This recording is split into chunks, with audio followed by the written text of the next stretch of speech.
Shri Venkateswara gold తాకట్టులో ఉన్న మీ బంగారాన్ని విడిపించి కొనబడును.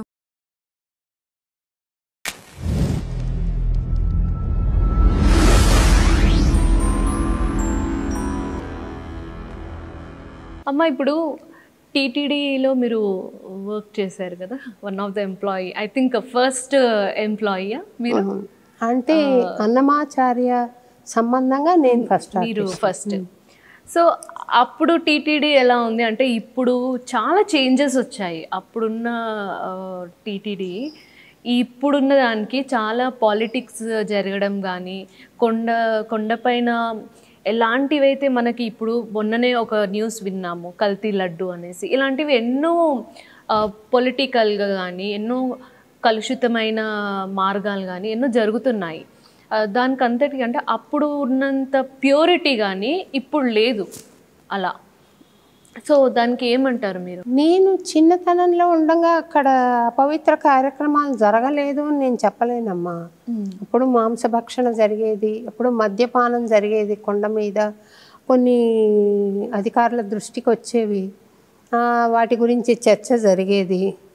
కానీ ఇప్పుడు సోషల్ మీడియా పవర్ఫుల్ అవ్వడంతో ప్రతి చిన్న విషయం బ్లో అప్ అయ్యి దానికి రంగులు ఈక తోక పెట్టి, నేను తప్పు చేసిన వాడి పార్టీ అనుకో, అప్పుడు నేను దాన్ని మంచిగా పోర్ట్రే చేసి, తప్పు చేసిన వాడు ఎక్స్ పార్టీ అవుతే వాడిని దుర్మార్గుడు, పరమ దుర్మార్గుడు అని చిత్రీకరించి, ఇట్లా నిజమేదో తెలుసుకోలేని స్థితికి జనాలను ఉంచుతున్నారు. అది చాలా నేరం అవుతుంది.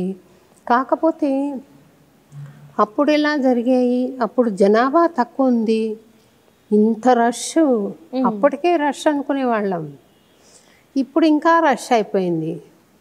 ఆ జనాభా పెరిగింది చాలా. పాపం ఎంత పెరిగిందో దైవభక్తి పెరిగింది. పాపం పోయి స్వామి హుండీలో వేస్తేనో, స్వామి దగ్గర చెంపలు గట్టిగా కొట్టుకుంటేనో పోతుందని చాలామంది వస్తారు. చాలామంది భక్తులు వస్తారు, నిజ భక్తులు వస్తారు. వచ్చినప్పుడు ఏమవుతుంది అని అంటే, అక్కడ జరిగే కార్యక్రమాలు ఉంటాయి కొన్ని, అది జనాభా ఎక్కువ అయిపోయినప్పుడు దుర్మార్గం చేసే పర్సంటేజ్ ఎక్కువ అవుతుంది కదా, అవదా? అవుతుంది. కాబట్టి మనకు ఎక్కువ అయింది అనే భావన కలగడం సహజమే. కాకపోతే ఇప్పుడున్న ముఖ్యమంత్రి గారు చంద్రబాబు నాయుడు గారు, వెంకటేశ్వర స్వామి అంటే ఆయనకు మహాభక్తి ఉంది.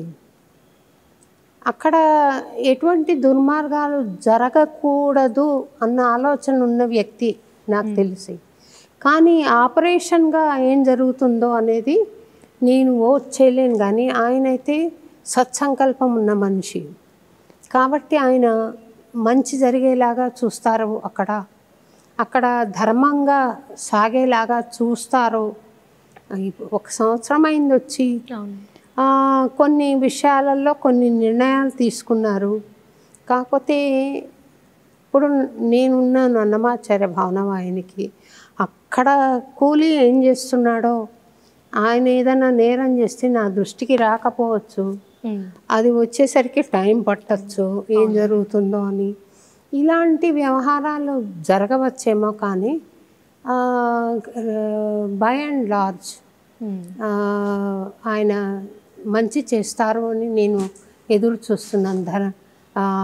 తిరుమల తిరుపతి దేవస్థానం సంబంధంగా మంచి జరుగుతుంది అనే నమ్మకం నాకుంది. చూద్దాం, వేచి చూద్దాం ఏం జరుగుతుంది అనేది.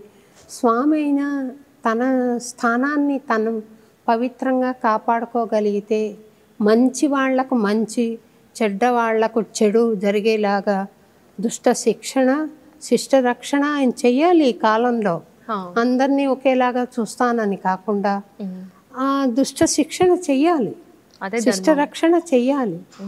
ఆయన చూస్తూ నిలబడి నవ్వుతో ఇలా ఉన్నాడేంటి అనిపిస్తుంది ఒక్కోసారి.